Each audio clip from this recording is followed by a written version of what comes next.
പരിശുദ്ധ റമദാനിനെ പല രൂപത്തിലാണ് ആളുകൾ നോക്കിക്കാണാറുള്ളത്. നമ്മുടെ മുൻഗാമികളെപ്പോലെ റമദാൻ എത്തുന്നതിന് മുമ്പ് തന്നെ ആ റമദാനിനെ ലഭിക്കുന്നതിന് വേണ്ടി ആത്മാർത്ഥമായി പ്രാർത്ഥിക്കുന്ന ആളുകളുണ്ട്. സലഫുകൾ 6 മാസം മുമ്പ് റമദാൻ എന്ന അനുഗ്രഹം അവർക്ക് ലഭിക്കുന്നതിന് വേണ്ടി അവർ പ്രാർത്ഥിക്കുമായിരുന്നു. റമദാനിന്റെ തൊട്ട് മുമ്പുള്ള മാസം റമദാൻ അറിയുന്നവരുണ്ട്. റമദാനിന് അവസാന സമയങ്ങളിൽ ഇനി റമദാനായി, നാളെ നോമ്പ് തുടങ്ങാണ്, മറ്റന്നാൾ നോമ്പ് തുടങ്ങാണ്, അങ്ങനെ ചിന്തിക്കുന്ന മനുഷ്യരുമുണ്ട്. എങ്ങനെയാണ് നമ്മൾ റമദാനിനു വേണ്ടി ഒരുങ്ങേണ്ടത്? ഒന്നാമതായി അതിൽ നമ്മൾ മനസ്സിലാക്കേണ്ടത്, റമദാനിൽ നമുക്കൊരുപാട് സ്വപ്നങ്ങൾ ഉണ്ടാകണം. റമദാനിലെ രാത്രി നമസ്കാരങ്ങൾ, റമദാനിലെ ഖുർആൻ പാരായണം, ഇതെല്ലാം റമദാനിന് മുമ്പ് ആഗ്രഹിക്കുകയും കൊതിക്കുകയും അതിനുവേണ്ടി പ്രാർത്ഥിക്കുകയും ചെയ്യണം. ഇദാ മരിദൽ അബ്ദ് ഔ സാഫറ കുതിബ ലഹു മിസ്ലു മാ കാന യഅമലു മുഖീമൻ സ്വഹീഹൻ. ഒരാൾ രോഗിയായി, നോമ്പ് നോൽക്കാൻ കഴിഞ്ഞില്ല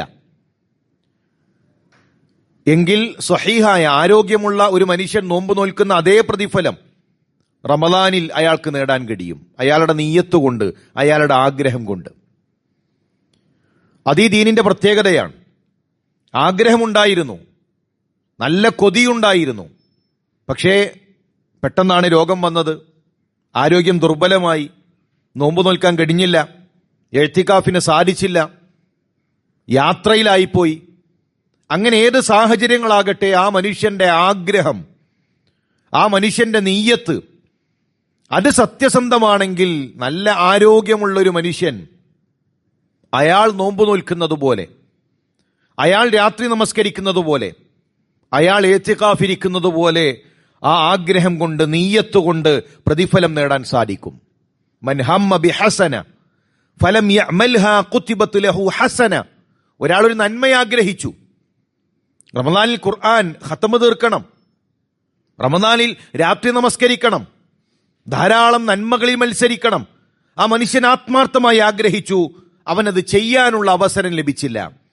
കുതിബത് ലഹു ഹസന, അള്ളാഹു അവന് ആ നന്മ രേഖപ്പെടുത്തും. ഒരു നന്മ അള്ളാഹു അവന് രേഖപ്പെടുത്തും. വമൻ ഹമ്മ ബിഹസന ഫഅമിലഹ കുതിബത് ലഹു അശറൻ ഇലാ 700 ളിഅഫ്. 700 മടങ്ങ് വരെ അള്ളാഹു തആല ആ നന്മ പ്രവർത്തിച്ചാൽ ആ മനുഷ്യന് നൽകുമെന്നാണ്. ഇപ്പൊ റമദാനിന് മുമ്പേ ഒരു കൊതി നമുക്ക് വേണം. റമദാനിന് മുമ്പേ ആഗ്രഹം നമ്മുടെ മനസ്സിലുണ്ടാകണം. മഹാനായ അബൂബക്കർ അൽ ബൽഖി അദ്ദേഹം പറയാറുണ്ട്, ഷഹ്റു റജബ്, റജബ് മാസം ഷഹ്റു സർ, കൃഷി ഇറക്കേണ്ട മാസാണ്. റജബിൽ ഒരു മനുഷ്യൻ വിത്തിടണം. റജബിൽ ഒരു മനുഷ്യൻ അവന്റെ കൃഷിയിടം പാകപ്പെടുത്തണം. ഷഹ്റു ഷഅബാൻ, ഷഅബാൻ എത്തിക്കഴിഞ്ഞാൽ സഖിയു സർ, ആ കൃഷിക്ക് നനവ്, വെള്ളം നൽകണം. വിത്തിട്ടു റജബിൽ, ഷഅബാനിൽ വെള്ളം നനച്ചു, അതിലെ കളകൾ ഒഴിവാക്കി, അതിനെ കേടുവരുത്തുന്ന വല്ലതുമുണ്ടെങ്കിൽ ഷഅബാനിൽ തന്നെ അവന്റെ കൃഷിയിടത്തിലെ അത്തരം വസ്തുക്കളെ അവൻ ഒഴിവാക്കി. അങ്ങനെയാണെങ്കിൽ ഷഹ്റു റമദാൻ ഹസാദു സർ, വിളവെടുക്കാൻ കഴിയും. റമദാനിൽ വിളവെടുപ്പാണ്.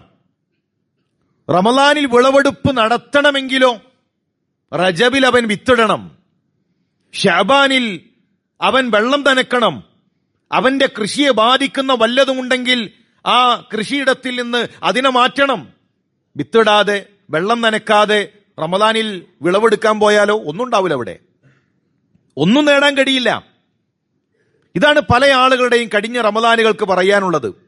റമദാൻ ഇങ്ങനെ കഴിഞ്ഞു പോകും, ആഗ്രഹങ്ങൾ ഉണ്ടാകും. റമദാൻ കഴിഞ്ഞാലും ഒരു ഖത്ം അവൻ പൂർത്തീകരിച്ചിട്ടില്ല. റമദാൻ കഴിഞ്ഞിട്ടും ഒരു തിന്മയും ജീവിതത്തിൽ നിന്ന് മാറ്റിയിട്ടില്ല. റമദാൻ കഴിഞ്ഞിട്ടും ആ പഴയ സിഗരറ്റ് വലിയും ആ സിനിമയും സംഗീതവും തോന്നിവാസവും ഒക്കെ അവരുടെ ജീവിതത്തിലുണ്ട്. എന്തുകൊണ്ട്? റമദാനിന് മുമ്പേ അവരൊരുങ്ങിയിട്ടില്ല. അതുകൊണ്ട് റമദാനിന് മുമ്പ് നമ്മൾ ഒരുങ്ങണം. ഷഅബാൻ, ആ ഷഅബാനിൽ റമദാനിന് ആവശ്യമായ വിത്ത് നമ്മൾ പാകണം, വെള്ളം നമ്മൾ നനക്കണം. നമ്മുടെ റമദാനിനെ ബാധിക്കുന്ന വല്ലതും നമ്മുടെ ജീവിതത്തിലുണ്ടെങ്കിൽ അതെടുത്തു മാറ്റാൻ നമ്മൾ പരിശ്രമിക്കണം. മഹാനായ അംർ ഇബ്നു ഖൈസ് അദ്ദേഹത്തെ പറ്റി പറയാറുണ്ട്, ഇദാ ദഖല ശഅബാൻ, ശഅബാൻ എത്തിക്കഴിഞ്ഞാൽ അഗ്ലക ഹാനൂതഹു, കടകളടക്കും. റമദാനിലല്ല, ശഅബാനിൽ കടയടക്കും. വതഫറഗ ലിഖിറാഅത്തിൽ ഖുർആൻ, ഖുർആൻ പാരായണത്തിനായി അദ്ദേഹം മാറിയിരിക്കും. റമദാനിന് മുമ്പ് ശഅബാനിൽ ഖുർആൻ പാരായണത്തെക്കുറിച്ചുള്ള ഗൗരവമായ ചിന്തകൾ ഉണ്ടാകണം, ഇബാദത്തുകൾ ഉണ്ടാകണം. റമദാനിന്റെ ഒന്നിലല്ല, അല്ലെങ്കിൽ റമദാനിന്റെ ആദ്യത്തെ ആ രാത്രിയിലല്ല രാത്രി നമസ്കാരം തുടങ്ങേണ്ടത്. തുടങ്ങാത്തവരുണ്ടോ, നിർത്തിവെച്ചവരുണ്ടോ? ശഅബാനിൽ തന്നെ നമുക്ക് എത്ര സാധിക്കുമോ അത് നമ്മൾ ആരംഭിക്കണം.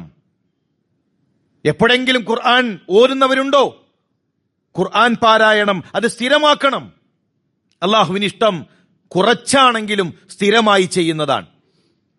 റസൂലുള്ളാഹി സ്വല്ലല്ലാഹു അലൈഹി വസല്ലം തങ്ങളെ പറ്റി ഹദീസിൽ കാണാം, ലം യകുനിൻ നബിയു സ്വല്ലല്ലാഹു അലൈഹി വസല്ലം യസൂമു ശഹറൻ അക്സറ മിൻ ശഅബാൻ.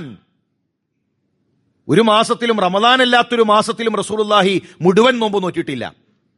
റമദാൻ കഴിഞ്ഞാൽ ഏറ്റവും അധികം നോമ്പ് ശഅബാനിലാണ്. ശഅബാൻ കഴിഞ്ഞ് ഒരു വലിയ നന്മയിലേക്ക്, ഒരു വലിയ നന്മകൾ കൊയ്യാനുള്ള ഒരു മാസത്തിലേക്ക് പ്രവേശിക്കാനിരിക്കുകയാണ്. ശഅബാനിൽ ഇപ്പോഴും ഒരു തിങ്കള് സുന്നത്ത് നോൽക്കാത്തവരുണ്ട്, ഒരു വ്യാഴം സുന്നത്തിനെ പറ്റി ചിന്തിക്കാത്തവരുണ്ട്. ശഅബാൻ മുഴുവൻ കടന്നു പോകുമ്പോഴും ശഅബാനിൽ ഒരു സുന്നത്ത് നോമ്പ് പോലും നോൽക്കാത്തവർ, ഖുർആൻ തൊട്ടുനോക്കാത്തവർ, പ്രിയമുള്ളവരെ, റമദാൻ നഷ്ടമായിരിക്കും. നമ്മുടെ റമദാൻ നമുക്ക് നഷ്ടങ്ങളുടെ കഥകളായിരിക്കും നമുക്ക് പറയാനുണ്ടാവുക. മഹാനായ ഉസാമത്ത് ബിൻ സയ്യിദ് പറഞ്ഞു, ദാലിക ശഹറുൻ യഗ്ഫുലു നാസു അൻഹു ബൈന റജബിൻ വ റമദാൻ. ജനങ്ങളിൽ അധികം ആളുകളും അശ്രദ്ധരാകുന്ന ഒരു മാസം അത് ശഅബാനാണ്. റമദാനിൽ തുടങ്ങാന്ന് പറയും. റമദാനാകട്ടെ, സ്വതക്ക ചെയ്യല്ലേ, ഇനി റമദാനാകട്ടെ. ഖുർആൻ ഏതായാലും ഇപ്പൊ നീ ഖുർആൻ ഓതി തുടങ്ങിയാൽ റമദാൻ ആകുമ്പോഴേക്കും പിന്നെ ആ ഫാത്തിഹ മുതൽ തുടങ്ങാൻ കഴിയില്ല. അപ്പൊ ഇപ്പൊ വേണ്ട. എന്നിട്ട് ശൈത്താൻ മനസ്സിൽ ഇങ്ങനെ കുറുകിത്തരും, റമദാനായാൽ ഫാത്തിഹ മുതൽ നിനക്ക് തുടങ്ങാം. അപ്പൊ ഒരു ഖത്തമിന് ഒരു ക്രമം ഉണ്ടാകും. എന്നിട്ട് ഖത്തമ് പൂർത്തീകരിക്കോ? അതുമില്ല. ശൈത്താൻ നമ്മളെങ്ങനെ വഞ്ചിച്ചുകൊണ്ടിരിക്കും, ശഅബാനെ തൊട്ട് അശ്രദ്ധമാക്കിക്കൊണ്ടിരിക്കും. രാത്രി നിസ്കാരം ഏതായാലും റമദാൻ 1 നന്നാകാന്ന്. ആ തിന്മ ഒഴിവാക്കണ്ടേ? റമദാൻ 1 മാറും. റമദാനിലേക്കല്ല, ശഅബാനിൽ നമ്മുടെ ഹൃദയം ശുദ്ധീകരിക്കാൻ, ഇബാദത്തുകളിൽ മത്സരിക്കാൻ, അങ്ങനെ റമദാനിലേക്ക് പ്രവേശിക്കാൻ നമുക്ക് സാധിക്കണം. റമദാനിന്റെ ഏറ്റവും വലിയ പ്രത്യേകത ഖുർആനാണ്. സലഫുകൾ യസൂമുൻ നഹാർ, അവരുടെ റമദാൻ എന്ന് പറഞ്ഞാൽ പകലിൽ നോമ്പാണ്. വയഖൂമുനൽ ലൈൽ, രാത്രി നമസ്കാരമാണ്. വയത്ലൂനൽ ഖുർആൻ, പിന്നെ അവർക്കുള്ള അമല് മറ്റൊന്നെന്താണ്? ഖുർആനിന്റെ പാരായണമാണ്. റമദാൻ എന്ന് പറഞ്ഞാൽ ഖുർആനാണ്. ഷഹ്റു റമദാനല്ലദീ ഉൻസില ഫീഹിൽ ഖുർആൻ, അല്ലാഹു തആല ഖുർആൻ അവതരിപ്പിച്ച മാസം. നമ്മുടെ ജീവിത കാലഘട്ടത്തിൽ എത്ര നമ്മൾ ഖുർആൻ ഓതിയിട്ടുണ്ട്? നമ്മുടെ ജീവിത കാലഘട്ടത്തിൽ എത്ര ഖത്മ് നമ്മൾ ഓതി തീർത്തിട്ടുണ്ട്? എത്ര തവണ നമ്മൾ ഓതി?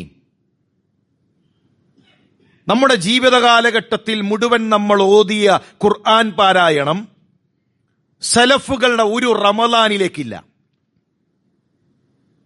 നമ്മുടെ മുൻഗാമികളുടെ ഒരു റമദാനിലേക്ക് പോലും 60 കൊല്ലത്തെ 50 കൊല്ലത്തെ ആയുസ്സുള്ള മനുഷ്യരെ നമ്മുടെ ആയുസ്സിലെ ഖുർആൻ പാരായണമില്ല.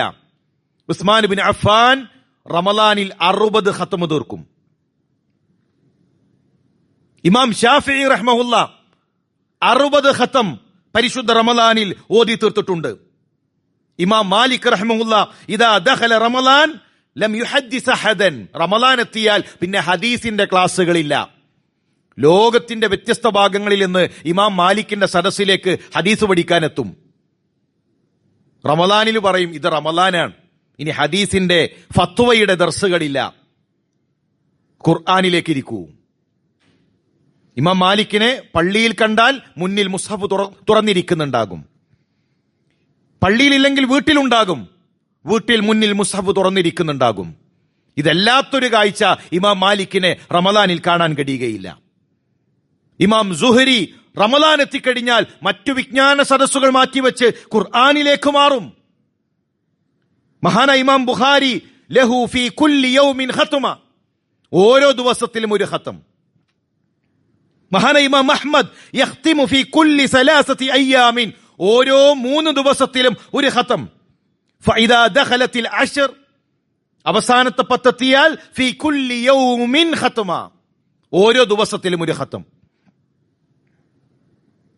അവരുടെ ഒരു റമദാനിൽ 30, 60, 50 ഖത്മുകൾ അവർ പൂർത്തീകരിച്ചു. നമ്മൾ ഒരു ഖത്മ് തീരുമ്പോ അത് വലിയ സംഭവമായിട്ട് കാണാൻ, ഞങ്ങളെ പള്ളിയിൽ ഇമാമ് ഒരു ഖത്മ് പൂർത്തീകരിച്ചു, നമുക്ക് വലിയ സംഭവമാണ്. നമുക്കിങ്ങനെ അമല് വലുതാക്കി തോന്നിപ്പിക്കാൻ, നമ്മൾ എന്തോ ഒരു വലിയ കാര്യം ചെയ്തു എന്ന രൂപത്തിൽ. അത് ഏറ്റവും ചെറുതാണ്. ഒരു തവണ ഖുർആൻ ഓതി തീർക്കുക എന്നത് ഏറ്റവും ചെറുതാണ് നമ്മുടെ മുൻഗാമികളുടെ അമലുകൾ വെച്ച് നോക്കുമ്പോൾ. അതുകൊണ്ട് പ്രിയമുള്ളവരെ, റമദാനിൽ ഖുർആൻ പാരായണത്തിന് കുറച്ച് സമയം നമുക്ക് വേണം. സുബഹി കഴിഞ്ഞ് നേരെ ആ വീട്ടിലേക്ക് ഓടുന്ന ആ ഓട്ടം അത് നിർത്തണം. ഈ റമദാനിലെങ്കിലും പള്ളിയിലിരിക്കണം. നമ്മൾ നേരത്തെ തീരുമാനിക്കുക. അള്ളാഹു നമുക്ക് ആയുസ് നൽകിയില്ലെങ്കിൽ ആ റമദാനിൽ ഖുർആൻ പള്ളിയിലിരുന്ന് ഓതി തീർത്തവന്റെ പുണ്യം നമ്മുടെ ഖബറിലേക്ക് ഉണ്ടാകും. രോഗിയായി പ്രയാസപ്പെട്ടു, ആ പ്രതിഫലം നമ്മുടെ ഖബറിലേക്ക് ഉണ്ടാകും. പക്ഷെ നീയത്ത് നമുക്ക് വേണം. ഖുർആനുമായി ഞാനിതാ ഇന്ന സമയങ്ങൾ ഞാൻ ഖുർആനിന് മാറ്റിവെക്കും. സലഫുകൾ സമയത്തെ 3 ഭാഗിക്കും. 1 സ്വന്തം കാര്യങ്ങൾക്കാണ്, 2 കുടുംബത്തിനാണ്, 3 ദീനിനാണ്. എന്തെങ്കിലും അത്യാവശ്യങ്ങൾ വന്നു കഴിഞ്ഞാൽ സ്വന്തത്തിൽ നിന്ന് കടമെടുക്കും. അതുകൊണ്ടാണ് വഴിയോരത്ത് കയ്യ് തലയിണയാക്കി കിടക്കുന്ന ഉമർ ഖത്താബിനെ ചരിത്രത്തിൽ കാണുന്നത്.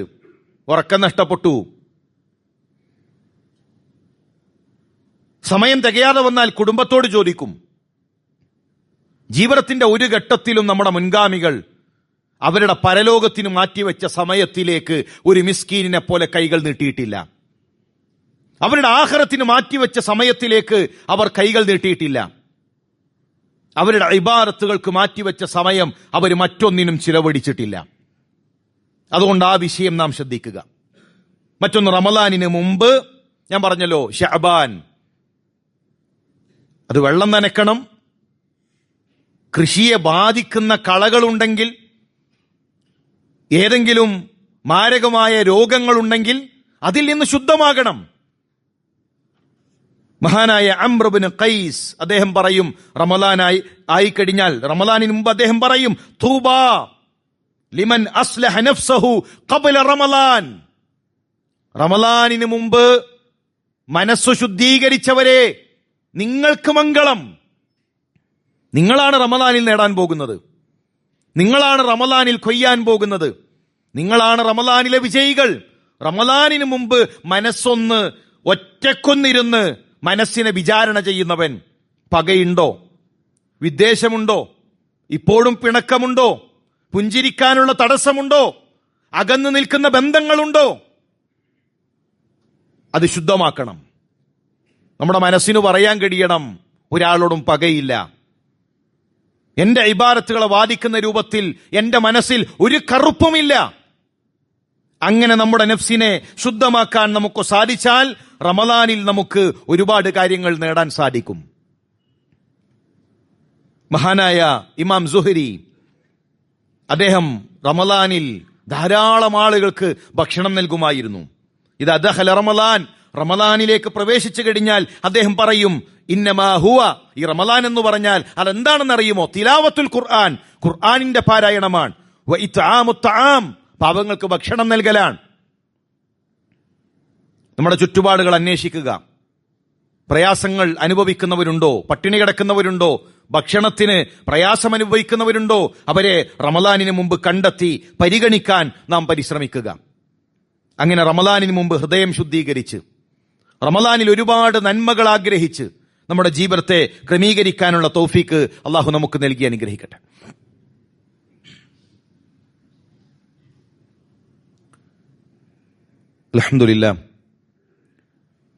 അൽഹംദുലില്ലാഹി റബ്ബിൽ ആലമീൻ വസ്സലാത്തു വസ്സലാമു അലാ റസൂലില്ലാഹ് വഅലാ ആലിഹി വസഹ്ബിഹി അജ്മഈൻ അമ്മാ ബഅദ്.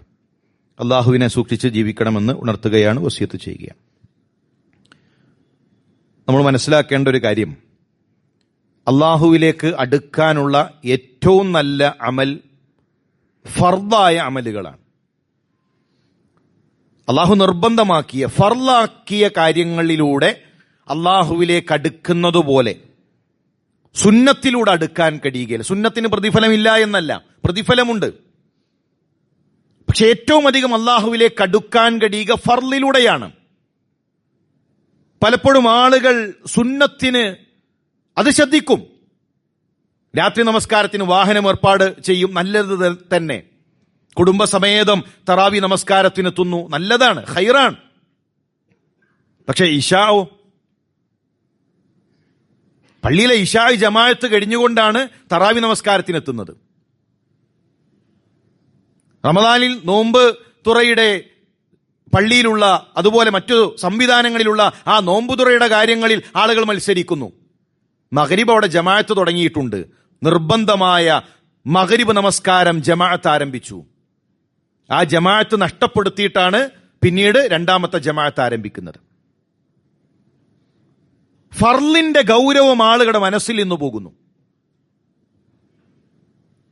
സുബഹി നമസ്കാരം ജമാഅത്തിന് ആളുകളില്ല. രാത്രി നമസ്കാരത്തിന് പള്ളി നിറയുന്നുണ്ട്. ആ രാത്രി നമസ്കാരത്തിനാണോ പ്രാധാന്യം, സുബഹിയുടെ ജമാഅത്തിനാണോ? സുബഹിയുടെ ജമാഅത്തിനാണ്. സുബഹിയുടെ ജമാഅത്തിലൂടെ അള്ളാഹുവിലേക്ക് അടുക്കുന്നത് പോലെ ഒരു സുന്നത്തിലൂടെ അടുക്കാൻ കഴിയുകയില്ല. അതിന് പ്രതിഫലമുണ്ട്, ഒരുപാട് ഖൈറുകളുണ്ട്. പക്ഷെ സുബഹിയുടെ പ്രാധാന്യം എത്രയാണ്? സുബഹിയുടെ മുമ്പുള്ള 2 റക്അത്തിന് ആകാശഭൂമികളെക്കാൾ ഉന്നതമായ സ്ഥാനം ആ 2 റക്അത്തിനുണ്ടെങ്കിൽ സുബഹിയുടെ ഫضിൽ എത്രയാണ്? ഇത് നാം ശ്രദ്ധിക്കണം. റമദാനിൽ ളുഹർ നഷ്ടപ്പെടുന്ന, റമദാനിൽ ഒരു അസർ നഷ്ടപ്പെടുന്ന, റമദാനിൽ ഒരു ജമാഅത്ത് നഷ്ടപ്പെടുന്ന ഒരു സാഹചര്യം ഉണ്ടാകരുത്. അതുപോലെ തന്നെ റമദാൻ ഒരു ഭക്ഷണത്തിന്റെ മാസമായി പല സ്ഥലങ്ങളിലും മാറിയിട്ടുണ്ട്. മഗ്രിബിന് നോമ്പ് തുറന്ന് മഗ്രിബ് ചിലപ്പോൾ വീട്ടിൽ നിന്ന് പള്ളിയിൽ നിന്ന് നിസ്കരിക്കും. അത് കഴിഞ്ഞ് പിന്നൊരു ഭക്ഷണം കഴിക്കലുണ്ട്. അത് കഴിച്ചിട്ട് ഇശായിന് പള്ളിയിലേക്ക് വരാൻ കഴിയാത്ത അവസ്ഥ, രാത്രി നമസ്കാരം ഇല്ലാത്ത അവസ്ഥ. ഇപ്പൊ എന്തിനാണ് നമ്മൾ മഗ്രിബ് വരെ അന്നപാനീയങ്ങൾ പിടിച്ചു വെച്ചത്? മഗ്രിബ് വരെ എന്തിനാണ് നമ്മൾ പട്ടിണി കിടന്നത്? ഒരു ഇബാദത്തായതുകൊണ്ടാണ്, പ്രതിഫലം കിട്ടാനാണ്. എന്നിട്ട് ഭക്ഷണം കഴിച്ച് അമിതമായി ഇശാ നിസ്കരിക്കാൻ കഴിയാത്ത അവസ്ഥ. എന്നിട്ട് പറയാണ്, ഇന്ന് കഴിച്ചത് കുറച്ച് കൂടിപ്പോയി, ഏതായാലും രാത്രി ഉറങ്ങി എഴുന്നേറ്റും രാത്രി നിസ്കരിക്കാലോ. അങ്ങനെ ഒരു നിസ്കാരം കിട്ടൂല, അതങ്ങോട്ട് ഉറങ്ങിപ്പോകും. നോമ്പ് തുറക്കുന്ന സമയത്ത് ഭക്ഷണം ക്രമീകരിക്കുക. തറാവി കഴിഞ്ഞ് അതിനുശേഷവും ഭക്ഷണം കഴിക്കാലോ. സ്ത്രീകൾ തന്നെ അവരുടെ റമദാൻ എന്ന് പറഞ്ഞാൽ ഭക്ഷണം ഉണ്ടാക്കി തീരാൻ, ആ നോമ്പ് തുറക്കുന്ന സമയത്ത് ഉണ്ടാക്കിയ ഭക്ഷണം അത് കുറച്ചൊന്ന് കൂടുതൽ ഉണ്ടാക്കിയാൽ അത്തായത്തിനും അത് മതി. ഉണ്ടാക്കിയൊരു ചപ്പാത്തി അത് ഒരു 10 എണ്ണം അത് കൂടുതൽ ഉണ്ടാക്കിയാൽ അത്തായത്തിന് അത് മതി. പക്ഷെ അത് പോരാ, നമുക്ക് ഓരോ നേരത്തും ഓരോ ഭക്ഷണം. 3 നേരം കഴിക്കുന്നുണ്ടെങ്കിൽ 3 വ്യത്യസ്തങ്ങളായ വിഭവങ്ങൾ. എന്നിട്ട് അവരുടെ ജീവിതം പരിശുദ്ധ റമദാനിലും അടുക്കളയിൽ തീരാൻ. ഇതൊക്കെ ഒന്ന് കുടുംബമായി ഇരുന്നു കൊണ്ടൊന്ന് ചർച്ച ചെയ്യണം. ഈ റമദാനിൽ നമ്മുടെ മെനു ഒന്ന് ചുരുക്കണം. ലളിതമായി ആവശ്യത്തിനുള്ളത് മതി, മനുഷ്യന് ജീവിക്കാനുള്ളത് മതി. ആ നേരത്തെ ഒരു ഭക്ഷണത്തിന്റെ ആ വിശപ്പ് മാറണം, അത്ര മതി. നോമ്പ് തുറ അത് പലപ്പോഴും അതൊരു ചടങ്ങായി മാറാണ്. നോമ്പ് തുറപ്പിക്കുന്നതിന് പ്രതിഫലമുണ്ട്. പക്ഷേ എത്ര നോമ്പ് തുറകളാണ് ഒരു വീട്ടിൽ തന്നെ 10ഉം 15ഉം നോമ്പ് തുറ. മരുമക്കളെ നോമ്പ് തുറപ്പിക്കണം, അയൽവാസികളെ നോമ്പ് തുറപ്പിക്കണം. അങ്ങനെ വീട്ടിലെ സ്ത്രീകളുടെ അവസ്ഥ എന്താ? ഓരോ ദിവസവും നോമ്പ് തുറ, അതിനായിട്ട് ഭക്ഷണം ഒരുക്കുക. റമദാൻ ഇബാദത്തിന്റെ മാസമാണ്. റമദാനിൽ ഏറ്റവും പ്രധാനം നോമ്പും രാത്രി നമസ്കാരവും ഖുർആൻ പാരായണവുമാണ്. ഇതൊക്കെ അങ്ങോട്ട് മാറ്റിവെച്ചിട്ട് നമ്മളിങ്ങനെ വെറും നോമ്പ് തുറപ്പിക്കുന്ന ആളുകളായിട്ട് റമദാനിൽ മാറരുത്. നോമ്പ് തുറപ്പിക്കുന്നതിന് പ്രതിഫലമുണ്ട്, അത്തരം കാര്യങ്ങൾ ചെയ്യുന്നതിന് പ്രതിഫലമുണ്ട്. ഞാൻ പറഞ്ഞു വരുന്നത് ഇതെല്ലാം മാറ്റിവെച്ചുകൊണ്ട് ഇബാദത്തുകൾ ശ്രദ്ധിക്കാതെ, ഇബാദത്തുകളിൽ അശ്രദ്ധരായിക്കൊണ്ട് ഇത്തരം കാര്യങ്ങളിൽ, റമദാൻ എന്ന് പറഞ്ഞാൽ അങ്ങനെ കുറെ നോമ്പ് തുറപ്പിച്ച് അതിന്റെ വീഡിയോ എടുത്ത് അത് പോസ്റ്റ് ചെയ്യുക, എന്നിട്ട് ഇവിടെ വീടില്ലാഞ്ഞിട്ട് വേറെ ഏതെങ്കിലും നാട്ടിൽ പോയിട്ട് അവിടെ നോമ്പ് തുറക്കുക, എന്നിട്ട് അവിടെ കുറെ വെളുപ്പും കാര്യങ്ങളും കത്തിച്ച് അതിന്റെ വീഡിയോ എടുത്ത് അത് പോസ്റ്റ് ചെയ്യുക. രാത്രി നിസ്കാരമില്ല, ഖുർആൻ പാരായണമില്ല, ഇബാദത്തുമില്ല. ഇത് സോഷ്യൽ മീഡിയയിൽ നിറക്കാനുള്ള എന്തെങ്കിലും കോപ്രായങ്ങളല്ല. റമദാൻ നമ്മുടെ ആഖിറം നേടാനാണ്, നമ്മുടെ പരലോകം നേടാനാണ്. ആ പരലോകത്തിലേക്കുള്ള വിഭവങ്ങൾ റമദാനിൽ നേടിയെടുക്കാം. മഹാന ഉമർ റളിയല്ലാഹു തആല പറയാറുണ്ട്, ലൈസ സിയാം മിനത് തആം വശറാബി വഹദ. ഭക്ഷണവും പാനീയവും ഒഴിവാക്കൽ മാത്രമല്ല നോമ്പ്. വലാകിന്ന മിനൽ കദിബ് വൽ ബാതിൽ വൽ ലഗ്വ്. നാവിൽ നിന്ന് കളവ് പോകണം, ബാത്തിൽ പോകണം, വെറുതനെയുള്ള പണികൾ, കുറെ കുമിളകൾ ഉണ്ടാകും, ഒരു ഉപകാരവും ഇല്ലാത്ത പ്രവർത്തനങ്ങൾ. അതിന്റെ പിന്നാലെ പോകാനല്ല റമദാൻ. റമദാനിൽ എങ്ങനെ സമയം നീക്കണം എന്നറിയാതെ ക്യാരം ബോർഡും ലുഡാ ബോർഡും അതൊക്കെ വാങ്ങി വെക്കണ മനുഷ്യന്മാരുണ്ട്. റമദാനിൽ ഇനി എങ്ങനെ, ഒരു മാസമുണ്ട്, എങ്ങനെ ഈ സമയം നീക്കണം എന്നിട്ട് അറിയില്ല. എന്നിട്ട് അതിന് പലജാതി വിനോദങ്ങൾ, അതിനല്ല റമദാൻ. അതുകൊണ്ട് വളരെ ഗൗരവത്തോടുകൂടെ നാം ആലോചിക്കണം. മൊബൈലിന് നിയന്ത്രണം ഉണ്ടാകണം. അവസാനത്തെ 10 പ്രത്യേകിച്ച് ഓരോ സമയങ്ങളും നിധികളാണ്. ആ സമയം ഏറ്റവും നല്ല രൂപത്തിൽ നമ്മൾ ഉപയോഗപ്പെടുത്തുക. മൊബൈൽ ഇല്ലാത്ത കാലഘട്ടത്തിലൂടെ മനുഷ്യന്മാർ ജീവിച്ചിട്ടുണ്ട്. നമുക്ക് എങ്ങനെയെല്ലാം നമുക്ക് ഈ റമദാനിൽ നമ്മുടെ മറ്റു കാര്യങ്ങൾ, നമ്മുടെ ഭൗതികമായ മറ്റു വിഷയങ്ങൾ ക്രമീകരിക്കാൻ കഴിയുമോ അങ്ങനെ ക്രമീകരിച്ചുകൊണ്ട് റമദാനിനെ കണ്ടുമുട്ടാൻ നാം പരിശ്രമിക്കണം. നമ്മുടെ കുടുംബസമേതം ഇബാദത്തുകളിൽ മത്സരിക്കുന്ന, കുടുംബസമേതം ഒരു നിലാം ഉണ്ടാക്കുന്ന, അന്നിലാമു അസാസുൻ നജ, ഒരു നിലാം ഉണ്ടാകണം, ഒരു ചിട്ടയുണ്ടാകണം. അപ്പോഴാണ് വിജയം നേടാൻ കഴിയുക. അല്ലാതെ ഒരു അടുക്കും ചിട്ടയും ഇല്ലാത്ത ജീവിതമല്ല. നമുക്കൊരു കൃത്യമായ ഒരു ചിട്ട, നമ്മൾ എഴുന്നേൽക്കുന്നതിന്, നമ്മൾ ഉറങ്ങുന്നതിന്, നമ്മുടെ ഇബാദത്തുകൾക്ക് അതിനൊക്കെ ഒരു ക്രമീകരണം വരുത്തി അങ്ങനെ നമ്മുടെ റമദാനിനെ ക്രമീകരിക്കാൻ നമുക്ക് സാധിക്കണമെന്ന് പ്രത്യേകം ഓർമ്മപ്പെടുത്തുകയാണ്.